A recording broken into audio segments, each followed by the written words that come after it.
Yes. Maybe we can prop it open with something and you can slide. Whoa! Oh my god, what? Is it getting bigger? Stop it. No, seriously, what's with that? It's fine, Joel. Does it hurt? Joel, please. You're making me self-conscious. I'm sorry, it's just a little bit startling. Normal head, Joel. Can we just get back to the door thing? It's planetary. Leave it. It's gonna have its own area code soon.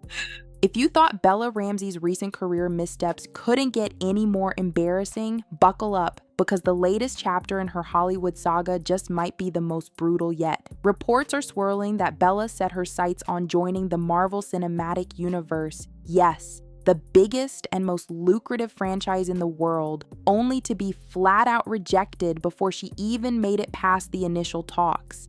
And according to insiders, the rejection hit her so hard that she ended up in tears. For an actress who just a year ago was being hailed as the breakout star of prestige television, this is a stunning fall from grace. Show is finally speaking out about its failure. The Last of Us creator Craig Mazin admits season 2 was a finale, drew over 50% less than the finale of season 1. You lost.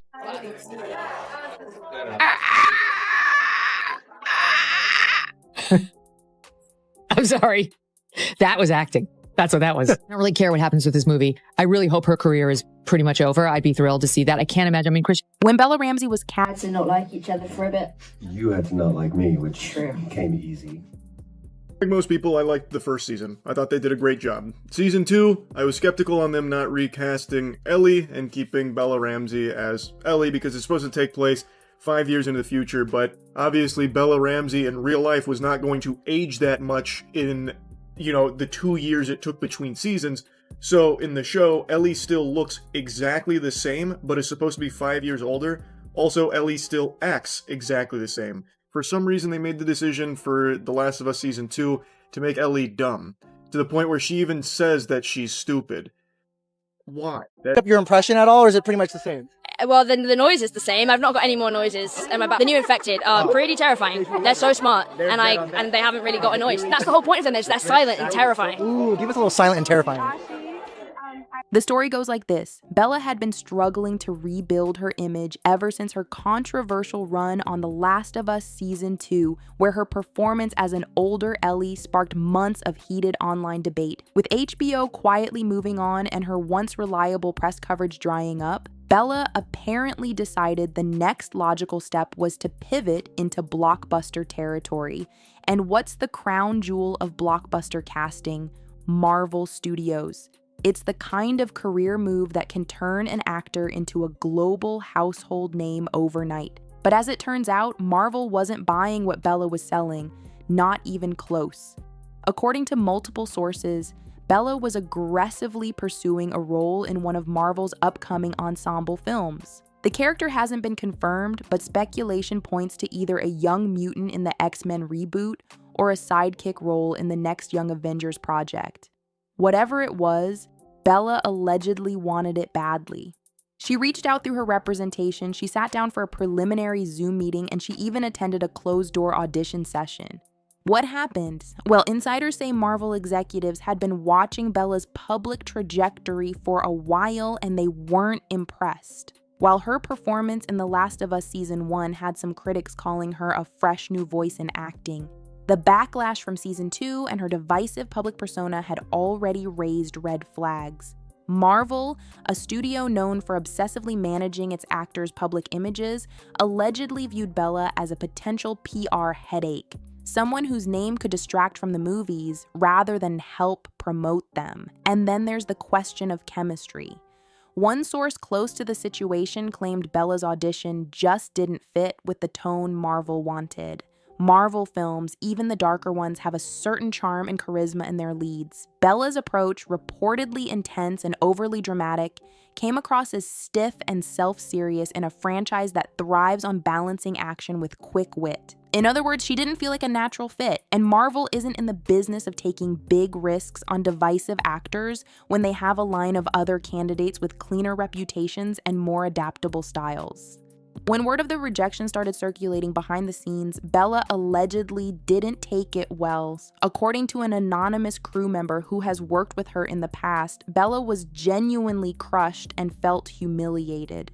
She'd apparently told friends she was perfect for the part, and had even started envisioning what her life would be like once she joined the Marvel family. So when it all came crashing down, it wasn't just a missed opportunity. It was a painful reminder that her career momentum had slowed to a crawl. Of course, Bella didn't keep the disappointment entirely private. Social media sleuths noticed she started posting a string of vague, emotional messages on her Instagram stories in the days after the reported rejection. Phrases like, "some doors just aren't meant for you," and "people forget what you bring to the table until you stop serving," popped up, fueling speculation that she was lashing out at Marvel without naming them directly. The post quickly went viral, and while some fans rushed to console her, others couldn't help but interpret the messages as another example of Bella's tendency to play the victim when things don't go her way. This is where things start to get interesting, because Marvel's rejection isn't just about one role. It's about what it says regarding Bella's standing in Hollywood right now. The Marvel machine is famous for scooping up young, relatively unproven talent and turning them into megastars. If Bella couldn't even get her foot in the door, it raises serious questions about whether other major studios will see her as worth the investment. In an industry where your reputation can make or break you, Bella's increasingly rocky relationship with audiences and critics alike is a problem no amount of fan hashtags can fix. And make no mistake, Marvel's casting process is notoriously thorough. Before offering a role, they not only test for acting ability, but also look at social media history, fan sentiment, interview demeanor, and how well an actor fits into the broader MCU lineup. Bella's history of clashing with fans online, defending divisive creative decisions, and occasionally making dismissive comments about criticism likely worked against her here. Marvel doesn't want to deal with public controversies that overshadow their billion-dollar films, and Bella's track record over the last 2 years screams high maintenance. The fallout from this rejection has already started to ripple through her fan base. Some of Bella's most dedicated supporters have taken to Twitter and TikTok to vent their frustration, accusing Marvel of missing out on one of the most talented actors of her generation. One viral post put it bluntly: "If Marvel hired her, we'd never hear the end of it. Every interview would turn into a lecture." That sentiment, fair or not, reflects a broader perception problem that Bella hasn't been able to shake. Now here's where it gets even more uncomfortable for Bella. Insiders claim that Marvel's rejection may have been influenced not just by her reputation, but also by direct feedback from other actors and industry figures. While Marvel never comments publicly on their internal decision-making, the studio does listen to its network of producers, casting directors, and talent scouts, and if even a handful of those voices express concern about Bella's fit, that could have been enough to tip the scales. So what does Bella do now? Well, if her past behavior is any indication, she's unlikely to admit the rejection outright. Expect more cryptic social media posts, maybe a podcast appearance where she talks about creative differences or not wanting to be tied down to a franchise. And perhaps even a few subtle digs at Marvel disguised as jokes. But behind the scenes, the sting of being passed over for one of the most high-profile acting opportunities of the decade is going to linger, especially when she sees someone else step into the role she desperately wanted.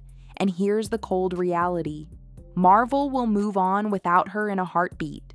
Whoever they cast will be promoted as the fresh face of the MCU. They'll get the press tours, the magazine covers, the fan love, and Bella will be watching from the sidelines, wondering what could have been. In the cutthroat world of Hollywood, moments like this can define a career. For Bella, this rejection could end up being the moment when the industry quietly decided she wasn't worth the gamble anymore. If there's one takeaway from this entire ordeal, it's that in Hollywood, your public persona matters just as much as your talent, sometimes even more. Bella Ramsey may have thought her name alone was enough to secure her a spot in the MCU, but Marvel's rejection is a harsh reminder that past successes don't guarantee future opportunities. Studios want bankable, adaptable stars who can charm audiences both on and off the screen. And right now, Bella's image is more associated with controversy than charisma. Whether she likes it or not, this could mark the beginning of a long uphill battle to rebuild her career. And the saddest part, she's running out of second chances. If Bella doesn't course correct soon, Marvel's rejection won't just be a setback. It'll be the turning point where the rest of the industry quietly starts closing its doors. In the weeks following the Marvel rejection, Bella's PR strategy shifted into overdrive and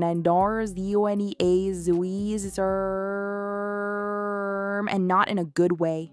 Rather than lying low and letting the chatter fade, Bella started making what insiders described as calculated appearances at industry events where she knew Marvel executives or casting directors would be present. The problem? These appearances came across less like organic networking and more like desperate attempts to get noticed.